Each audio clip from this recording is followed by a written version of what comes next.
Hello दोस्तों, good morning. कैसे हैं आप लोग? आशा करता हूँ आप सब लोग ठीक होंगे। आज मैं अपने एक्सीडेंटल इंजीनियरिंग करने का एक्सीडेंटल तैयारी करके एक्सीडेंटली सब इंस्पेक्टर बनने का या एसआई बनने का मैं आपको अपना राज बताऊंगा कि कैसे मैंने एक्सीडेंटल इंजीनियरिंग की और कैसे मैंने तैयारी की तो एक्सीडेंटली एसआई बन गया। और सिलेक्शन भी जिस ब्रांच में हुआ वो भी एक्सीडेंटल था, मुझे नहीं था पता। न इंजीनियरिंग करने का पता था, न मुझे सिलेक्शन, न पढ़ाई करते समय ये पता था कि मैं इस पद पे भी हो सकता हूँ। और जब मेरा सिलेक्शन हुआ तो ये भी मुझे दूसरों ने बताया। इसलिए दोस्तों, आपका लक बहुत मायने रखता है। मैं आपका कर्म, वैसे तो कर्म प्रधान व्यक्ति हूँ, लेकिन हमें लक पे भी ध्यान देना चाहिए। लक 1% 2% लक काम करता है कि हम लकी हों तो चीज़ें आसान हो जाती हैं, जल्दी हो जाती हैं। इसलिए मैं आप अपनी पूरी जर्नी बताऊंगा आज कि मैंने कैसे इंजीनियरिंग की, कैसे तैयारी की, कैसे पग पग में लोगों ने मदद किया और मैं कैसे इस जगह पे पहुंचा। और एक चीज़ बहुत महत्वपूर्ण कि हम सफलता को ही जीवन न समझें। देखो यार, हम गवर्नमेंट नौकरी में हो गए, अच्छी बात है, हमारे पास आय के साधन बढ़ जाएंगे, समाज में हमारा मान सम्मान बढ़ जाएगा या हमारा ओहदा बढ़ जाएगा, लेकिन ये जीवन का एक हिस्सा है। मैं बड़ा दुखी रहता हूँ कि लोग बाग सफलता को ही जीवन समझ लेते हैं। नहीं, ऐसा इसलिए भी ना कहें कि मैं सफल हूँ इसलिए कह रहा हूँ। आप देखो ना, हमारे दादा परदादा माँ बाप अच्छा जीवन जीते थे, इसलिए बगैर सफल हुए भी अच्छा जीवन जिया जा सकता है। एक अच्छे इंसान बने, एक अच्छा इंसान बनना लक्ष्य रखें, ना कि अन्य कोई लक्ष्य रखें, पाने की कोशिश करें और उसे पाए तो ठीक है, नहीं पाए तो कोई बात नहीं। अच्छा, एक शेर से मैं अपनी शुरुआत करूंगा कि क्यों डरें जिंदगी में क्या होगा, क्यों डरें जिंदगी में क्या होगा, कुछ नहीं होगा तो तजुर्बा होगा। भाई, हम जो करते हैं अगर वो नहीं हुआ तो हमें जीवन जीने का तजुर्बा होगा, जीवन जीने का अनुभव होगा। ये समय है 2012-13 का, जब मैंने 12th पास किया। और 12th पास करने के बाद सभी दोस्तों के साथ मैंने इलाहाबाद यूनिवर्सिटी, बनारस यूनिवर्सिटी और सागर यूनिवर्सिटी का एक एंट्रेंस एग्ज़ाम दिया। एक कस्बे से निकल गए, एक गांव से निकलकर पहली बार मैं बाहर गया और मैंने एग्ज़ाम दिए। एग्ज़ाम देने के बाद इलाहाबाद यूनिवर्सिटी और बनारस यूनिवर्सिटी का तो पता ही नहीं रिजल्ट कब आया, और मैंने देखा भी नहीं। सागर यूनिवर्सिटी में का रिजल्ट जब देखा तो उसमें मेरे नंबर ठीक थे, शायद 150 का पूर्णांक होता था उस समय, 102 नंबर थे जहाँ तक मैं याद कर पा रहा हूँ। तो मेरी ठीक ठाक रैंक थी और मुझे जिसके लिए मैंने अप्लाई किया था, सब दोस्त फॉरेंसिक साइंस के लिए अप्लाई कर रहे थे, तो मैंने भी फॉरेंसिक साइंस के लिए अप्लाई कर दिया। और वहाँ बहुत सारे दोस्तों ने अप्लाई किया था। मुझे पता चल गया कि मेरे नंबर ठीक है, तो मैंने डॉक्यूमेंट बनाए जो वहाँ लगते हैं, आय जात निवास और टीसी वगैरह ली। और मैं काउंसलिंग के 2-3 दिन पहले जा रहा था। मुझे एक्चुअली पता नहीं था कि काउंसलिंग होती भी है, लेकिन वो ऐसा समय संयोग हुआ कि जब मैं गया तो 2-3 दिन बाद काउंसलिंग ही थी, पहली काउंसलिंग थी। तो जनरली सागर जाने के लिए सतना से ट्रेन पकड़ते थे, तो सतना से मैं ट्रेन में आके बैठा और वहीं से सतना के ही कुछ भाई लोग भोपाल जा रहे थे और वो इंजीनियरिंग करते थे। जनरल के डिब्बे में सभी लोग बैठे थे, तो सभी लोगों ने चर्चा ऐसी चल रही थी, तो उन्होंने मेरे से भी पूछा कि तुम कहाँ जा रहे हो भाई? तो मैंने बताया कि मैं सागर जा रहा हूँ एडमिशन करवाने के लिए सेंट्रल यूनिवर्सिटी में। तो उन्होंने पूछा कि आपने एंट्रेंस दिया था? मैंने कहा हाँ, एंट्रेंस दिया था मैंने और मेरे इतने नंबर हैं और अच्छी रैंक आई है उसमें। तो उन्होंने कहा बहुत बढ़िया। तो उन्होंने एजुकेशन के बारे में पूछा मेरे, उन्होंने 12th 10th के बारे में पूछा, तो मेरा परसेंटेज पूछा। मेरा परसेंटेज ठीक था, 78 पॉइंट कुछ था, तो उन्होंने कहा कि ठीक है यार। और इंग्लिश वगैरह का परफॉर्मेंस पूछा तो उन्होंने कहा कि आपको तो इंजीनियरिंग करनी चाहिए। अब मुझे पता ही नहीं कि इंजीनियरिंग क्या वाला है और मैं इंजीनियरिंग कर सकता हूँ, ये भी मुझे पता नहीं। तो उन्होंने बताया अच्छा, ये हमारे सिस्टम का, हमारे एजुकेशन सिस्टम का ये फेलियर है कि हम बच्चों को काउंसलिंग करके ये नहीं बता पाते हैं कि वो क्या कर सकता है, क्या करना चाहिए। अगर मेरी हॉबी इंजीनियरिंग करने की है तो मुझे पीईटी का एग्ज़ाम देना है, इसके लिए प्रॉपर ये तैयारी है और आपको पीईटी के एग्ज़ाम में आप इंजीनियरिंग करो। तो ये नहीं बताया जाता है, ये मेरे साथ नहीं, यहाँ एपीजे अब्दुल कलाम साहब ने इस बात को बोला है कि पूरा जब मैंने बीएससी कर ली तब मुझे बाद में पता चला कि फिजिक्स मेरा सब्जेक्ट है ही नहीं। अब ये बताइए, मैं तो ठीक हूँ, मेरा तो कोई गिनती नहीं है मतलब एजुकेशन सिस्टम में, लेकिन इतना बड़े महान राष्ट्रपति जिन्होंने मिसाइल मैन के नाम से जाना जाता है, उन्होंने अपनी आत्मकथा में कहा है कि मैं बीएससी करने के बाद मुझे पता चला है कि जिस सब्जेक्ट जो मेरा फेवरेट सब्जेक्ट है वो मेरा है ही नहीं। फिर भी हमारा एजुकेशन सिस्टम पूरी तरीके से इसमें फेल है काउंसलिंग करने के मामले में, कि हम बच्चों को काउंसलिंग करें, उन्हें बताएं कि आप किस चीज़ क्या कर सकते हैं, क्या एलिजिबल है, और अगर ये करना चाहते हैं तो आप क्या करें, कि आप यदि मास्टर बनना चाहते हैं तो आपको डीएड बीएड करना चाहिए, यदि आप इंजीनियरिंग करना चाहते हैं तो आपको पीटी का एग्ज़ाम देके इंजीनियरिंग में जाना चाहिए, और बहुत सारी चीज़ें हैं। और ये जो डिसीजन मेकिंग है 17-18 साल के लड़के में जो डिसीजन मेकिंग है, ये आती कहाँ से है, ये आती उसके फैमिली के बैकग्राउंड से। और जिसका फैमिली बैकग्राउंड ही कमज़ोर होगा, जिसके मजदूर होंगे, किसान होंगे, छोटे मोटे व्यवसायी होंगे, या जिनका एजुकेशन इतना अच्छा नहीं होगा, वो कैसे डिसीजन के लिए अपने बच्चे को बता पाएगा, वो नहीं बता पाता है। ये मेरे साथ भी हुआ है, बहुत सारे लोगों के साथ होता है कि वो उन्हें नहीं बता पाते, गाइड नहीं कर पाते। तो पता नहीं एजुकेशन सिस्टम में लूपहोल क्यों बच्चों को ना बताने का। तो मुश्किल से 1-2 क्लास ही लगनी है। अगर आप 1-2 दिन का सेमिनार रख दें या 1-2 दिन का क्लास रख दें, आप खुद ना करें, आप कॉलेजों को इनवाइट करें या कॉलेजों के माध्यम से करवाएं। हर एक स्कूल की जिम्मेदारी होनी चाहिए, लेकिन नहीं। ठीक है, सारे सिस्टम में सुधार करें सरकार। और मैं वहाँ से बैठा तो उन्होंने मुझे इंजीनियरिंग के बहुत सारे फ़ायदे बताए। हालांकि उनमें से एक फ़ायदा है जो वर्तमान में मैं ऐसा ही हूँ, उनमें से एक ये फ़ायदा है कि मेरी बहुत सारी चीज़ें ठीक हुई इंजीनियरिंग में। तो उन्होंने बताया, और उन्होंने एक भोपाल में एक कॉलेज था, उसके लिए उन्होंने बोला कि आप आ जाना, हम आपका एडमिशन करवा देंगे, नंबर वगैरह दिया, सब कुछ दिया उन्होंने। तो वो चले गए, फिर सागर आ गया, मैं सागर में उतरा, मैं कॉलेज गया। अच्छा, वो काउंसलिंग 3 दिन बाद थी, जो काउंसलिंग थी मेरी वो 3 दिन बाद थी। अगर उसी दिन होती तो मैं काउंसलिंग में बैठ जाता, मेरे डॉक्यूमेंट ही जमा हो जाते, तो फिर मैं शायद नहीं करता।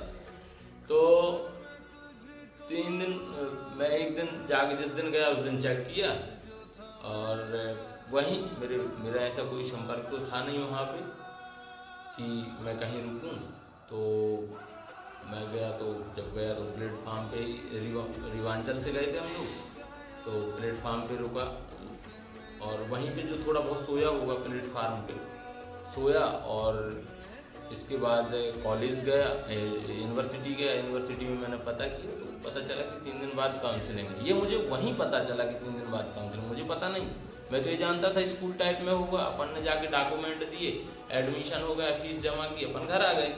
लेकिन ऐसा नहीं है, कॉलेज में काउंसलिंग होती है और उसके लिए डेट और समय निर्धारित होता है। तो उन्होंने बताया कि ये 3 दिन बाद है आपकी काउंसलिंग, 3 दिन बाद आ जाना, आपका हो जाएगा। उन्होंने लिस्ट देखी, जो मैं एग्जाम जो हॉल था जहाँ होनी थी वहाँ गया था, तो उन्होंने देख के बताया, नाम भी देखा, उन्होंने कहा हो जाएगा आपका 100% पहली काउंसलिंग में हो जाएगा, आप आ जाना, 3 दिन बाद आ जाना 10 साढ़े 10 बजे से।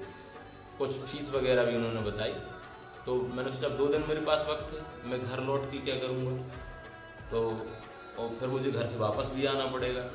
तो फिर मैंने मन बनाया कि चलो भोपाल हो आते हैं, भाई लोगों ने नंबर दिया। अच्छा, उस समय इंजीनियरिंग, आज क्या होता नहीं पता, लेकिन उस समय पे इंजीनियरिंग फार्मेसी में बच्चों के एडमिशन करवाने के लिए 5 से 10 हज़ार रुपये मिलते थे। तो मुझे ये जानकारी नहीं थी कि किसी का एडमिशन करवाओ तो 5 से 10 हज़ार रुपये मिलते हैं। शायद मैं नहीं जाता, क्योंकि मुझे पता उनका हित जुड़ा है। भाई, किसी भी चीज़ से अगर किसी का हित जुड़ा हो तो वो व्यक्ति आपको गुमराह कर देता है। तो मैं वहाँ गया, रात में पहुँचा, वो लोग मुझे लेने आए स्टेशन, उनके रूम में रुका, उन्होंने मुझे खाना खिलाया, जो भी बनाया था उनने, शायद पे वो तला हुए चावल बनाए थे, मुझे याद नहीं। तो उन्होंने खिलाया। सुबह मुझे कैंपस घुमाने ले गए। TIT कॉलेज थी, मुझे जहाँ तक याद है TIT कॉलेज काफ़ी बड़ा कैंपस था उस समय भी, अभी भी है। तो वहाँ घुमाया और घूम घाम के करके ले लो एडमिशन। मैंने हालांकि उनसे मना किया, मैंने अभी नहीं लेता हूँ, मैं बाद में ले लूँगा। मैंने डेट पूछी तो ले सकते हैं आप वहीं पे जो जहाँ पे एडमिशन होता है, कभी भी आ जाएँ आप। तो मैं फिर लौट के एक दिन बाद आ गए वहाँ, एक दिन रुका और एक दिन रुकने के बाद फिर मैं सागर आया, क्योंकि अगले दिन काउंसलिंग थी। तो जब मैं लौट के आया तो वो ट्रेन पता नहीं कौन सी थी, वो खुरई स्टेशन में रुकती थी। तो खुरई स्टेशन जब मैं वहाँ से चला तो खुरई स्टेशन से एक हमारे भाई चढ़े, नीरज अहरवार जी चढ़े।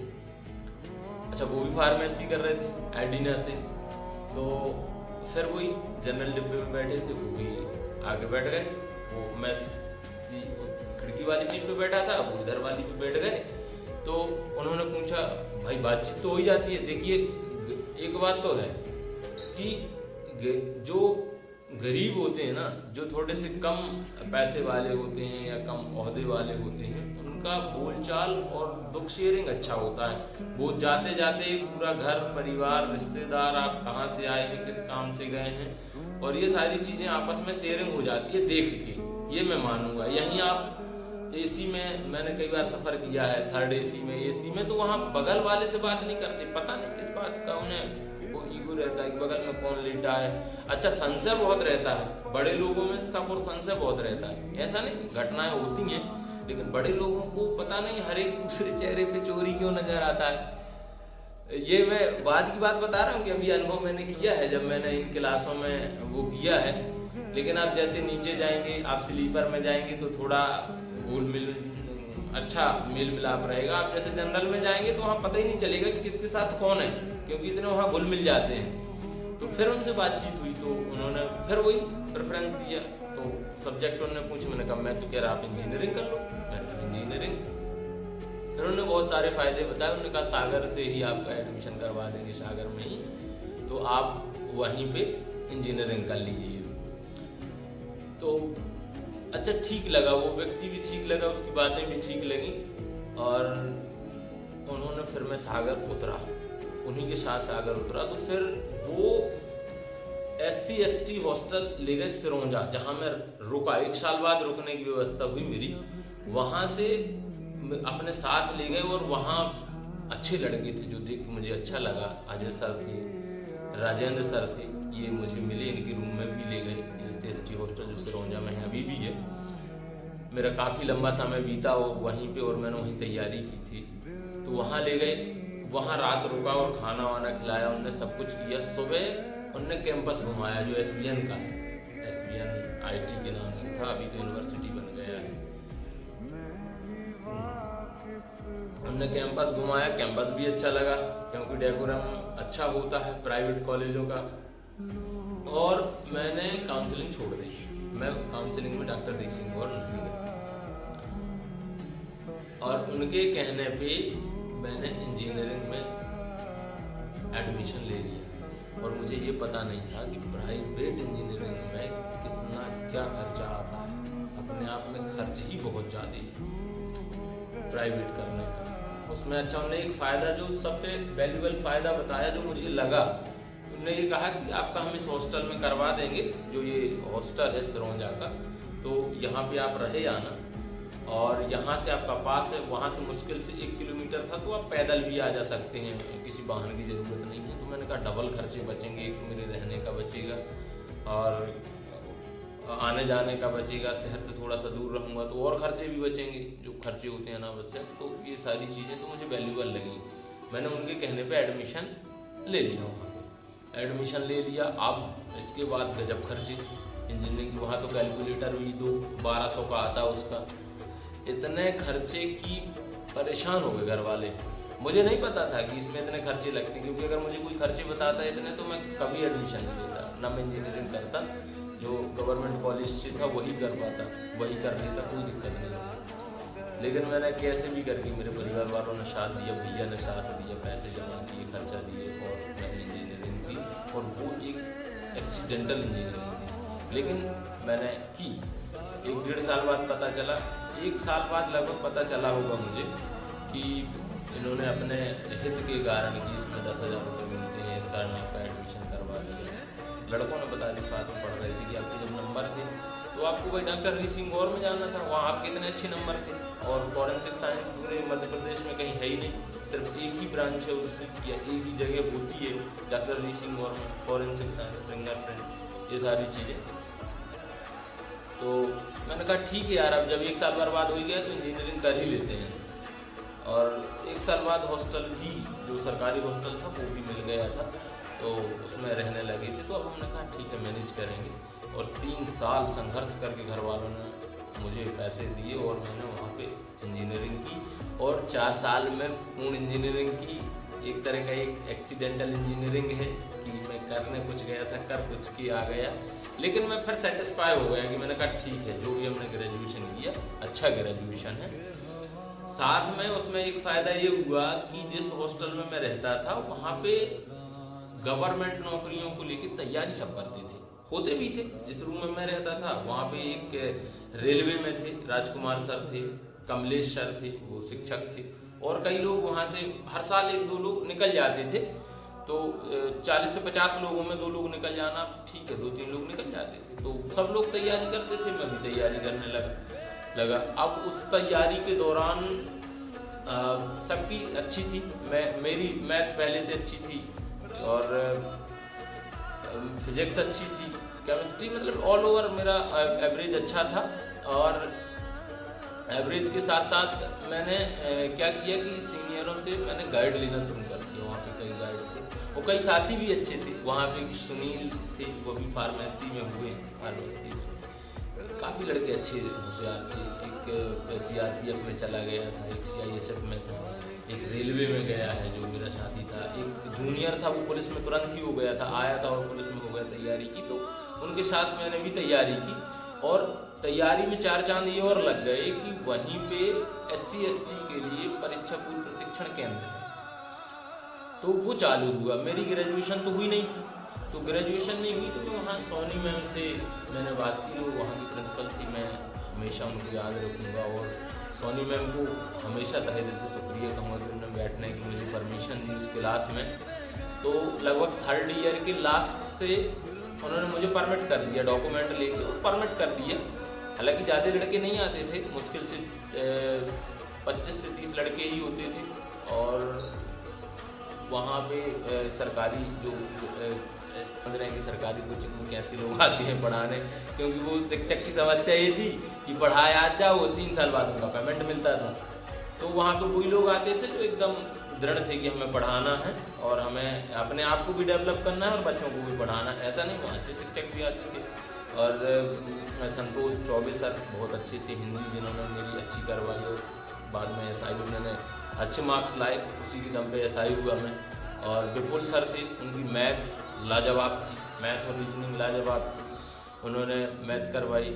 और भी अच्छे शिक्षक आए उन्होंने पढ़ाया, और बदलते रहते थे शिक्षक। तो मैं वहाँ बैठा और वहाँ तैयारी की, और मैंने सच बताऊँ ऐसा ही तैयारी नहीं की थी, मैंने तैयारी की थी सरकारी नौकरी की। सरकारी नौकरी में मेरा सौभाग्य अच्छा ये रहा कि 17-18 में बहुत सारे एग्जाम आए। वहाँ MP पुलिस का भी हुआ, आपका फॉरेस्ट गार्ड का भी हुआ, और जेल प्रहरी का हुआ, और एक क्षेत्र रक्षक एग्जाम था, डाटा एंट्री ऑपरेटर जबलपुर का हुआ, और एक SI का भी हुआ। तो मेरे सारे एग्जाम निकले। मुझे लगता है सबके मैंने फिजिकल भी दिए हैं, पुलिस का भी दिया है, जेल का भी दिया है, और क्षेत्र रक्षक का दिया है, और SI का दिया है। तो ये सारे मैंने फिजिकल भी दिए, सारे फिजिकल से जुड़े एग्जाम थे। मैंने वहीं रह के तैयारी की लोगों के साथ, फिर मैंने फिजिकल किया। फिजिकल करने के लिए कई बार मैं ग्राउंड जाता था। अच्छा, ग्राउंड की उसकी पढ़ाई में क्या था कि उस समय टेस्ट सीरीज होती थी। अब टेस्ट सीरीज लगाने के लिए हमें ज्वाइन करना पड़ता था, तो ज्वाइन करने के लिए मेरे पास पैसे ही नहीं थे। जब पैसे नहीं थे तो मैं कैसे करूं, तो मैं फिर दोस्त ढूंढता था कि भाई जो टेस्ट सीरीज लगाता हो तो वो लगा चुका होगा तो वो मैं ले लूंगा। मैंने कई लोगों से वो टेस्ट सीरीज की जुगाड़ की और ली भी, पूरी किसी ने नहीं दी, लेकिन किसी ने 10 पेपर दे दिए, किसी ने 8 दे दिए, किसी ने 4 दे दिए, जुगाड़ करके मैं पढ़ लेता था। और यही तैयारी थी मेरी। अमूमन कई बार बुकों के लिए पैसे नहीं होते थे तो दूसरों की बुकों से पढ़ लेते थे अपन। नोट्स तो बनाते ही थे जो कोचिंग में थे, दूसरे के नोट्स। और हाँ, एक टारगेट था तो मैं हमेशा ही पढ़ता था। टारगेट आता था 10 से 12 रुपए का अंक आता था, जिसमें हमेशा पढ़ता था। और अब एग्जाम निकल गए सारे, अब फिजिकल की बारी। तो फिजिकल में मैं तैयारी करने जाता था। वहाँ पे खेल परीक्षा है सागर में, तो वहाँ पे तिवारी सर करवाते थे जो फिजिकल की तैयारी, बहुत अच्छी उनका भी फिजिकल था, वो तैयारी भी अच्छी करवाते थे। वहाँ पे 2-3 लोग दोस्त भी बने हुए थे। तो अच्छा, अब अपने पास पैसा नहीं देने को, अब पैसे लेके वो करवाते थे। तो अपन ने कहा इसका कैसे तोड़ निकाला जाए कि वो साहब करवाते क्या है, तो सर क्या करवाते हैं। तो फिर मैं क्या करता, उनसे सबसे पहले चला जाता। जो जब वो उनके लड़के आते, उनके 7-8-9 बजे आते थे, मैं पहले चला जाता तो तैयार हो जाता, मतलब रनिंग वनिंग करके, जंप वंप करके सब कुछ। तो फिर मैं देखता था कि साहब क्या करवाते हैं। अब मैं उनको बड़े गौर से देख बैठा रहता था या टहलता रहता, लेकिन देखता उन्हीं को था। देखते देखते कि वो पहले आए तो उन्होंने अपन 20 से 25 मिनट उन्होंने वार्म अप किया। फिर लड़कों को पहले उन्होंने शुरुआत में धीमी दौड़ा देते 30 मिनट तक। फिर इसके बाद 400 मीटर एक बार करवाई, फिर 500 करवाई, 600 करवाई, फिर 800 करवाई। ऐसे जो उनका शेड्यूल था वो शेड्यूल मैं भी अपना लेता था। मतलब मैं अकेले ही करता था, लेकिन वो शेड्यूल में या तो उनके जाने के बाद करता था या अगले दिन करता था। अच्छा, उनमें एक और था कि जब भी वो ट्रायल करते थे तो वो मुझे अपने साथ दौड़ने देते थे। मतलब उनके जो अंतिम दिन होता था ट्रायल का, तो वो साथ में दौड़ने देते थे। तो ये मेरे लिए फायदेमंद था, क्योंकि मुझे कंपटीशन चाहिए, जैसे उसमें भी कंपटीशन चाहिए था तैयारी में। मैं उनके साथ फिर मैं किया तो मेरा हर बार निकला, जितनी बार भी हुआ। मेरी जंप निकली हर बार, गोला निकला हर बार, और ये निकला। उस समय एक अलग ही था, 22-23 साल का रहा होगा उस समय। तो सारे एग्जाम निकले और अंतोगत्ता में सब इंस्पेक्टर में सेलेक्ट हुआ। और सब इंस्पेक्टर में भी एक्सीडेंटल, मुझे पता नहीं था कि इसमें भी एसएफ होता है या स्पेशल ब्रांच होता है। मैं तो यही जानता था कि भाई सब इंस्पेक्टर इसमें थाने में होती, बस हो गई। ये मुझे यहाँ आने के बाद जब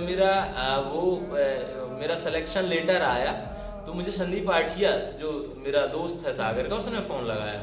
उसको एसबी मिली थी, तो उसने फ़ोन लगाया कि और रमेश कहाँ हो। अच्छा, मैं रिश्तेदारी में था। मैंने बोला हाँ संदीप बता ना क्या हुआ।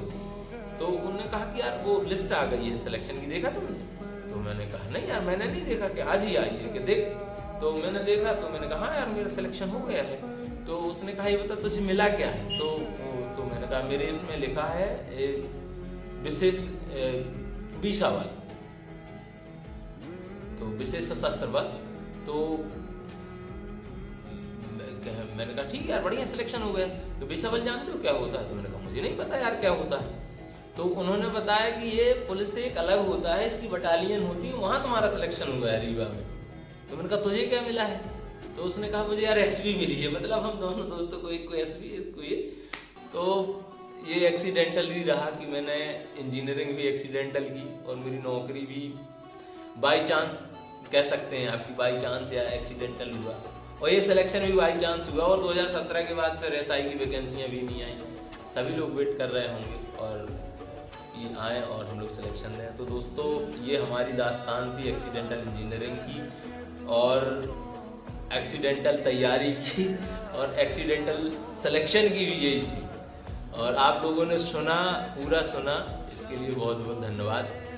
और आप लोग खुश रहें, मस्त रहें। जो लोग तैयारी कर रहे हों तो तैयारी करें। और बस मैं सब लोगों से एक चीज़ ज़रूर लास्ट में कहना चाहूँगा कि जो सफलता है, ये सफलता जीवन नहीं है। मैंने कई लोगों को देखा है कि हम सफल नहीं होते हैं, क्योंकि डॉक्टरी के लिए, इंजीनियरिंग के लिए और या नौकरी के लिए तैयारी करता है, पीएससी यूपीएससी या कुछ भी। तो सफलता ही जीवन नहीं है।